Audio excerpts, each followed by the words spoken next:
Let us continue slides now. So the last slide we have seen how to divide one polynomial by another polynomial. So our next type of question is nothing but remainder and factor theorem. So already we know that what is remainder theorem. Okay, so remainder theorem is nothing but, so for example, if p of x is any polynomial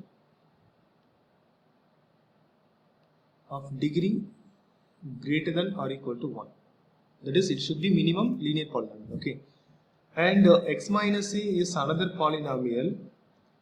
Let us take this is another one, another polynomial. So then if you divide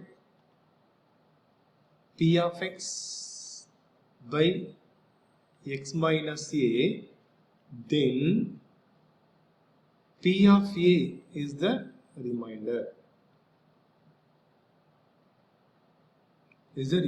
Okay, so this is known as remainder theorem.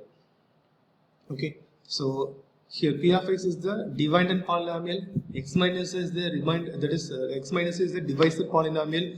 So if you divide p of x by x minus a, the remainder should be p of a. Okay, the remainder will be p of a. So that is called a remainder theorem. Okay, for example, so in the last slide we have seen so many problems and we found remainder and also quotient also.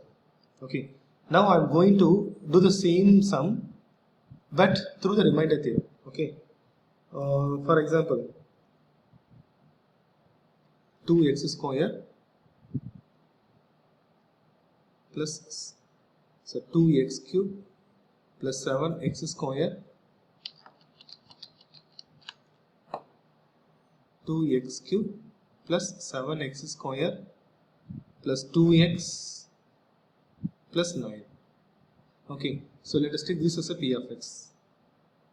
Okay, now if it is divided by 2x plus 3 means what about the remainder? That is the question.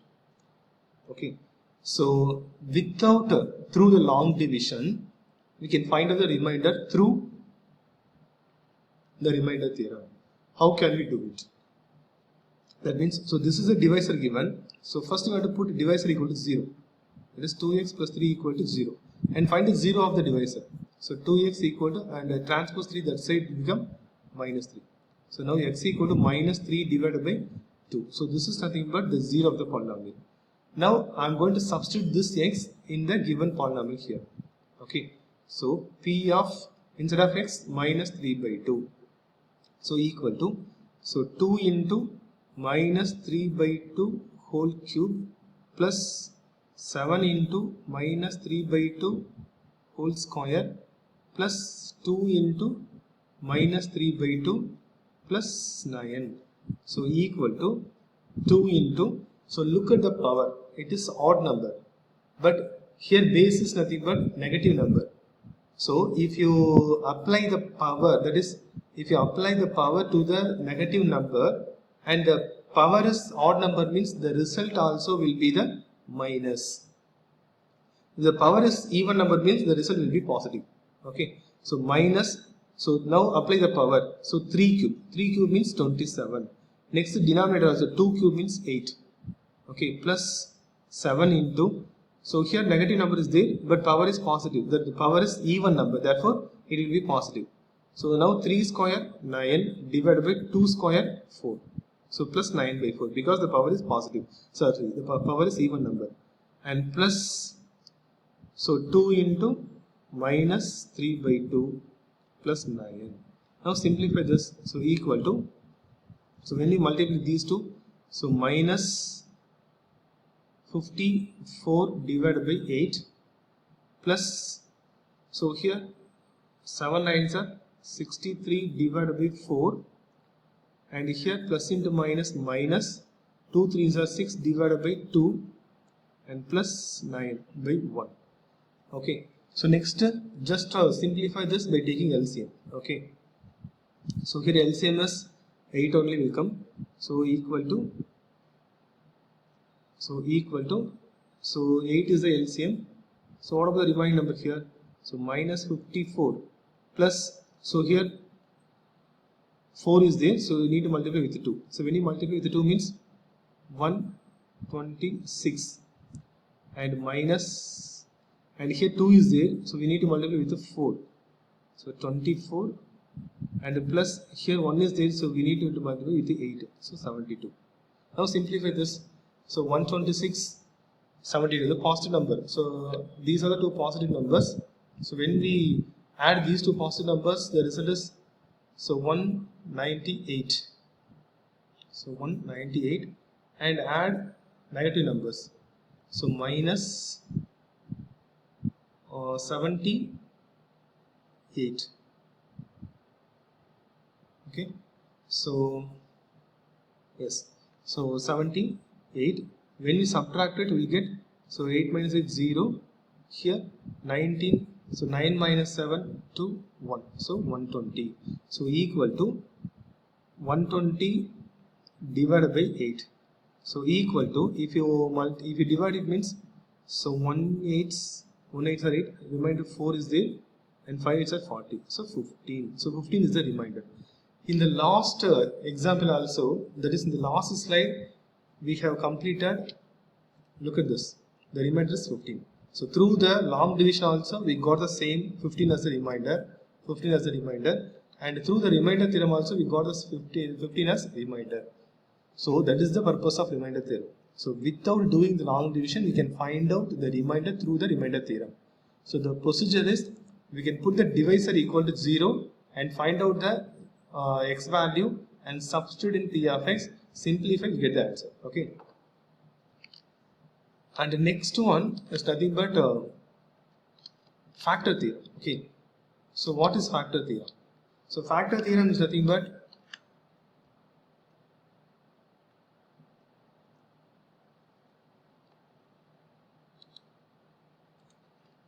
next one, factor theorem.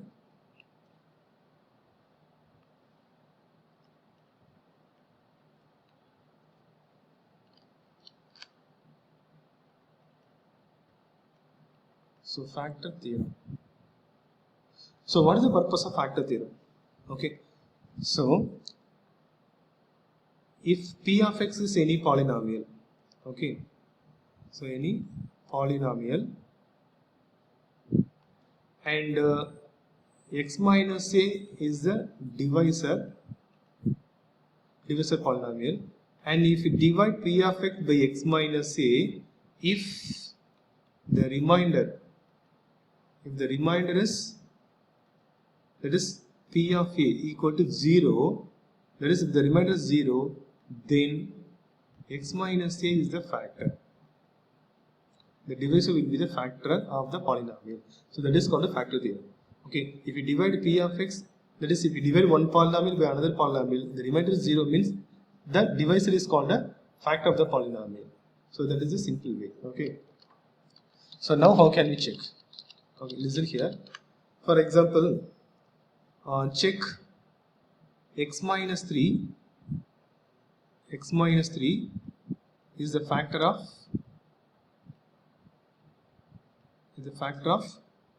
x cube minus 6x square plus 7x plus 6 or not. Now we are going to check like this. Okay, first we have to put the divisor equal to 0, which implies x equal to 3. Okay, now I am going to substitute x equal to 3 in this equation as it is in the p of remainder theorem. Okay, so p of 3 equal to, so 3 cube minus 6 into 3 square plus 7 into 3 plus 6. So equal to, now simplify this. So 3 cube means 27 minus 6 into, don't multiply these two, first apply the power and then multiply. So 3 square 9 plus 7 3s are 21 plus 6.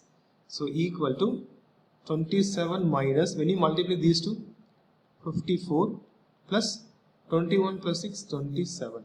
So equal to, so 27 plus 27, 54 minus 54 equal to 0. So here the remainder is, the remainder equal to 0. Therefore, what is the conclusion? So here x minus 3 is a factor of the given polynomial. So if you want to check whether the given polynomial is a factor of the other polynomial, it is enough to find out the remainder. If the remainder is 0, then it is said to be a factor, otherwise it is not a factor. Okay, that is the conclusion.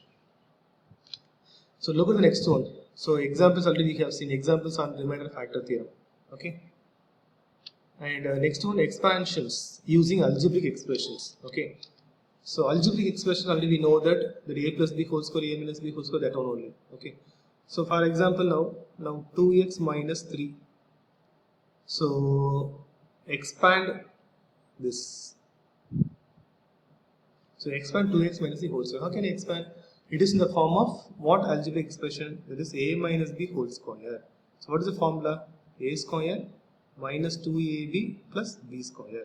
So when we compare these two, what is a? So a is nothing but 2x and b is nothing but 3. So if you substitute the formula, it will become 2x whole square minus 2 into 2x. So b value is 3 and plus again 3 square. So equal to, so apply the square inside the bracket. So when you apply the square for 2 means it will become 4, and for variable x square, and minus, so multiply these three numbers, 2 2s are 4, 4 3s are 12, so 12x plus 3 3s are 9.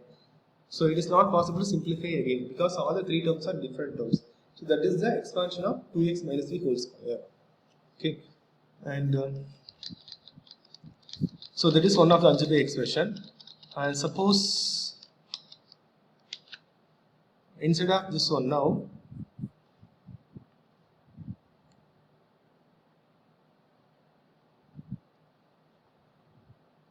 one not 2 square. So how can I expand this one with by using identities? So this can be written as 100 minus 2 whole square. Okay, if you compare this with the a minus b whole square means, so a is 100 and b is 2. So formula is a square minus 2ab plus b square. And if you substitute a value 100 means 100 square minus 2 into a value 100 and b value 2 plus 2 square. So 100 square means 10,000 minus, so when you multiply all the three here, so 2 2s are 4 and 400 plus 2 2s are 4. If you simplify means you will get the answer. Okay, so for this kind of simplifications also we can use algebraic identities. Okay, and what about another this one? For example,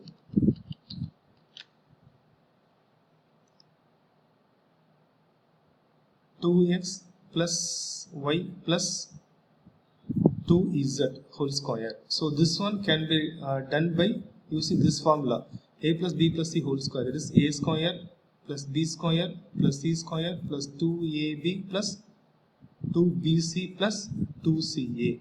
So it is in the form of this structure. So instead of a, we can put 2x, instead of b, we can put y, and instead of c, you can put 2z.